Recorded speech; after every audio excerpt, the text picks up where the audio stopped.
মনকে প্রশ্ন করলাম, তোমার আপন কেউ তোমাকে ছেড়ে গেলে তুমি কি করবে? মন বলল, যে আপন সে কখনো ছেড়ে যায় না, আর যে ছেড়ে যায় সে কখনো আপন ছিল না। জীবনে পিছিয়ে পড়া বলে কিছুই নেই। মনে রাখবেন, লাইনের শেষ ব্যক্তিটাও এক সময় কাউন্টারের কাছে এসে পৌঁছে যায়। মন বোঝার ক্ষমতা সবার থাকে না। পুজোয় সবাই নতুন পোশাক পেলে খুশি, আর পরিবারের দায়িত্বশীল পুরুষেরা সবার মুখে হাসি ফোটাতে পারলে খুশি। বিষ পেটে গেলে জীবন শেষ, আর কানে গেলে সম্পর্ক শেষ।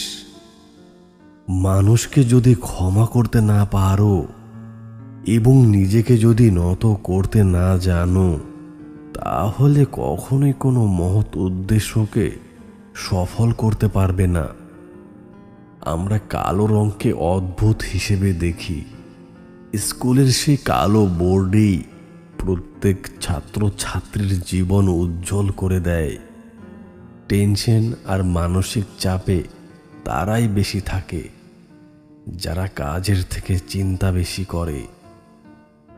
যেখানে বিতর্ক আছে সেখান থেকে দূরে যাও, আর যেখানে ভালোবাসা আছে সেখানে মিশে যাও। জীবনে যতই ভালো কাজ করো, একদিন সবাই ভুলে যাবে। ছোট্ট একটা মন্দ কাজ করো, রেকর্ড হয়ে যাবে। 4টি বিষয়ে কখনো লজ্জা পেও না। 1. পুরনো পোশাক। 2. সাধারণ জীবনযাপন। 3. দরিদ্র বন্ধু। এবং 4. বৃদ্ধ বাবা মা। দরকার হলে একা থাকুন, তবুও দুধ কলা দিয়ে সাপ পোষা বন্ধ করুন।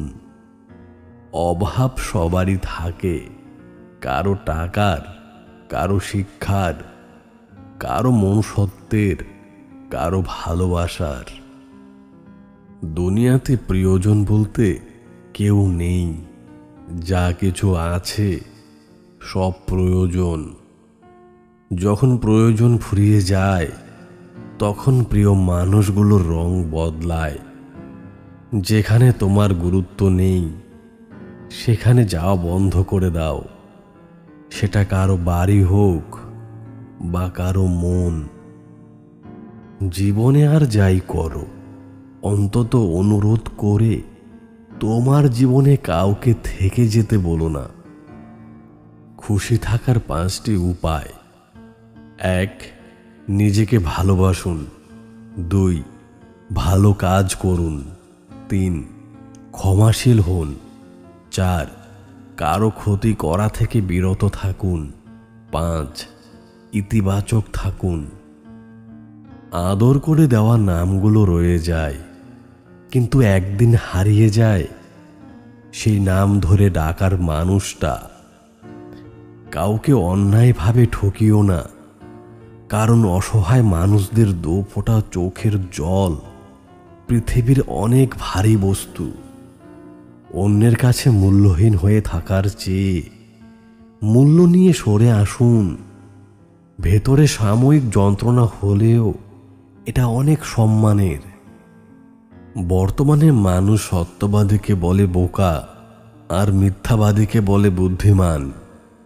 কেউ একটু ভালো ব্যবহার করলে, কেউ একটু সুন্দর করে কথা বললেই যারা গলে যায়, তাদের জীবনে দুঃখের শেষ নেই। জীবনে ঝুঁকি নাও।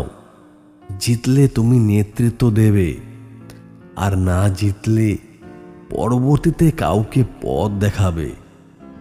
সময়ের সাথে ক্ষত শুকিয়ে গেলেও স্মৃতির সাথে মিশে থাকা মানুষটাকে সহজে মুছে ফেলা যায় না। বাহ্যিক চেহারা দেখে কাউকে বিচার করা ঠিক না। হতে পারে দামি পোশাকের নিচে একটা নোংরা মন আছে, আবার হতে পারে নোংরা পোশাকের নিচে একটা সুন্দর মন আছে। যদি দূরে থাকতে চাও তবে আর সামনে এসো না। ঘৃণা যদি করতে চাও তবে বেশি আর ভালোবেসো না। বৈশাখী ঝড়ে ভেঙে যায় ঘর, হৃদয়ের ঝড়ে কেউ হয় পর। হৃদয় খুন করতে যার হৃদয় কাঁদে না, শরীর খুন করতেও তার হাত কাঁপবে না। চিতার আগুন মানুষকে একবার জ্বালায়, কিন্তু চিন্তা মানুষকে বারবার জ্বালায়। আমি বরাবরই দেখেছি তারাই জীবনে সবচেয়ে বেশি সুখী, যাদের জীবনের চাহিদা খুব কম। তারা হাজারো মন খারাপেও হাসতে পারে, যারা অল্পতেই সন্তুষ্ট হতে পারে। যে দেশে জুতো বিক্রি হয় এসি রুমে আর বই বিক্রি হয় ফুটপাতে, সে দেশে দুর্নীতিবাজ থাকবে 5 তলায় আর গুণীজনরা থাকবে গাছতলায়। এটাই স্বাভাবিক। এই পৃথিবীতে সবাই একদিন বুঝতে পারবে যে সে নিজেই নিজেকে ঠকিয়েছে। কেউ যদি হিংসা করে, করতে দাও। মনে রেখো, হিংসা তারাই করে যাদের যোগ্যতা কম। মায়া শুধু কাছেই টানে না, নীরবে কাঁদায়ও বটে। এই পৃথিবীতে কেউ নিখুঁত নয়। কারো দেহে ক্ষত, কারো মনে, আবার কারো চরিত্রে। অবহেলা একটা ভয়ানক রোগ। প্রিয় মানুষগুলোর অবহেলা একটা মানুষকে ধীরে ধীরে জীবন্ত মৃত্যুতে পরিণত করে দেয়। বৃষ্টি তো তখনই হয় যখন আকাশ মেঘের ভার সইতে পারে না, আর কান্না তো তখনই আসে যখন হৃদয় কষ্টের ভার বইতে পারে না। আঘাত ভুলে গেলেও আঘাতকারীকে ভোলা যায় না। ক্ষত শুকিয়ে গেলেও দাগ মোছা যায় না। বন্ধু, যদি কথাগুলো তোমার ভালো লাগে একটি লাইক করে যেও, আর চ্যানেলটি অবশ্যই সাবস্ক্রাইব করে যেও। ভালো থেকো। ধন্যবাদ।